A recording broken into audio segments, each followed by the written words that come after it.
EPFO ने दी है good news, फिर बहाल हुई ज्यादा पेंशन वाली एक सुविधा। जानिए किससे फायदा मिलेगा। नमस्कार, न्यूज 18 का डिजिटल प्लेटफॉर्म आप देख रहे हैं और मैं हूं रितु सिंह। कर्मचारी भविष्य निधि संगठन यानी कि ईपीएफओ ने एक बड़ी खुशखबरी दी है। एक स्पष्टीकरण जारी करते हुए कहा गया है कि हायर पेंशन से जुड़े एक प्रावधान को बहाल कर दिया गया, जिसके तहत कुछ कर्मचारियों को उनके वास्तविक मूल वेतन और महंगाई भत्ता यानी कि डीए के आधार पर पेंशन में योगदान करने की अनुमति थी। इस सुविधा के बहाल होने से अब कर्मचारी एक्चुअल सैलरी के आधार पर ज्यादा पेंशन योगदान का विकल्प फिर से चुन सकेंगे। तो आइए समझते हैं कि ये काम कैसे करेगा और इसका फायदा आखिर किन कर्मचारियों को मिलेगा।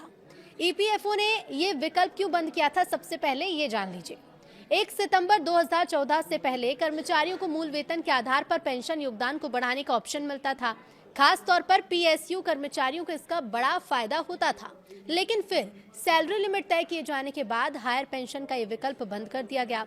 बता दें कि ईपीएस का कैलकुलेशन जिस पेंशन योग्य वेतन पर होता है उसकी मैक्सिमम लिमिट 15,000 रुपए निर्धारित है और ये बड़ा कारण है कि पेंशन भी इसी आधार पर मिलती है।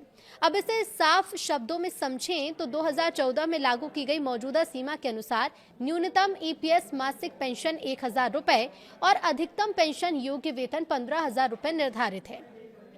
इसके चलते अधिकतम संभव ईपीएस मंथली पेंशन 7,500 रुपए तक सीमित कर दी गई है। 2014 के बाद भर्ती होने वाले या जिनका वेतन इस सीमा से ज्यादा है, ऐसे कर्मचारी अपने पेंशन योगदान को वास्तविक मूल वेतन पर आधारित नहीं कर सकते, जिससे उनके संभावित पेंशन लाभ सीमित हो जाते हैं।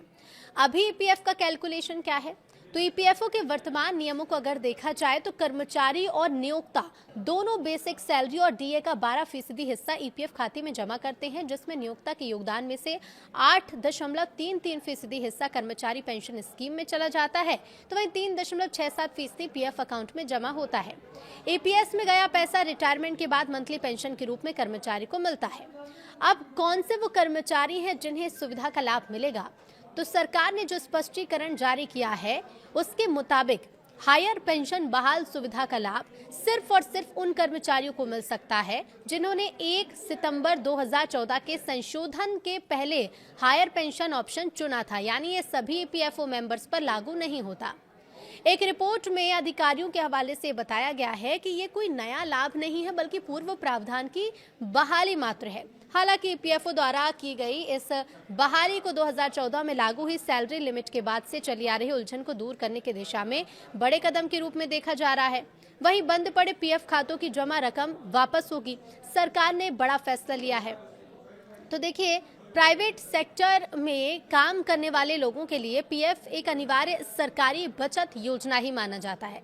इसमें कर्मचारी अपनी बेसिक सैलरी का 12% हिस्सा कंट्रीब्यूट करता है, जबकि कंपनी भी इतना ही योगदान देती है। लेकिन 3 साल तक ट्रांजैक्शन न होने पर यह इनऑपरेटिव हो जाता है। ईपीएफओ के जो लाखों सब्सक्राइबर्स हैं उनके लिए ये जानकारी बहुत जरूरी है। एक रिपोर्ट के मुताबिक सरकार ने ईपीएफओ के इनऑपरेटिव अकाउंट्स में पड़े अनक्लेम्ड डिपॉजिट्स को सब्सक्राइबर्स को लौटाने का फैसला किया है। इससे 31 लाख से ज्यादा सब्सक्राइबर्स को फायदा होगा। पायलट फेज के तौर पर पहले चरण में 7 लाख सब्सक्राइबर्स को इसका लाभ मिलेगा। लेबर मिनिस्टर मनसुख मांडविया ने कहा है कि एक वीकली रिव्यू मीटिंग में फैसला लिया गया। ईपीएफओ के करीब 31,86,000 इनऑपरेटिव अकाउंट्स है, जिसमें कुल 10,903 करोड़ रुपए जमा है। इसमें से 7.11 लाख यानी कि 7,11,000 अकाउंट्स में 1,000 रुपए तक जमा है और ये कुल राशि 30,52 लाख रुपए है। मंत्रालय के मुताबिक इसमें से कुछ अकाउंट्स 20 साल पुराने हैं, जिसमें 3 साल से कोई ट्रांजैक्शन नहीं हुआ। इस कारण ये इनऑपरेटिव हो गए। पायलट प्रोजेक्ट के लिए जिन 7 लाख अकाउंट्स की पहचान की गई उसमें आधार और बैंक अकाउंट लिंक है। इससे ईपीएफओ के लिए सब्सक्राइबर्स के अकाउंट में पैसे डालना आसान होगा। ईपीएफओ के करीब 31 लाख से ज्यादा अकाउंट जो हैं, यानी कि 31,86,000 इनऑपरेटिव अकाउंट्स हैं, जिसमें कुल 10,903 करोड़ रुपए जमा है।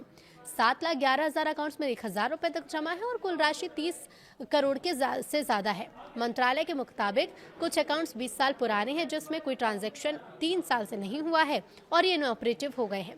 पायलट प्रोजेक्ट के लिए जिन 7 लाख अकाउंट्स की पहचान की गई उसमें आधार और बैंक अकाउंट लिंक है। इससे अब क्या होगा, इससे ईपीएफओ के लिए सब्सक्राइबर्स के अकाउंट में पैसे डालना आसान होगा। सरकार की पहल है कि ईपीएफ एंड एमपी एक्ट के मुताबिक ईपीएफओ मेंबर्स को अपना पैसा निकालने के लिए क्लेम करना होता है।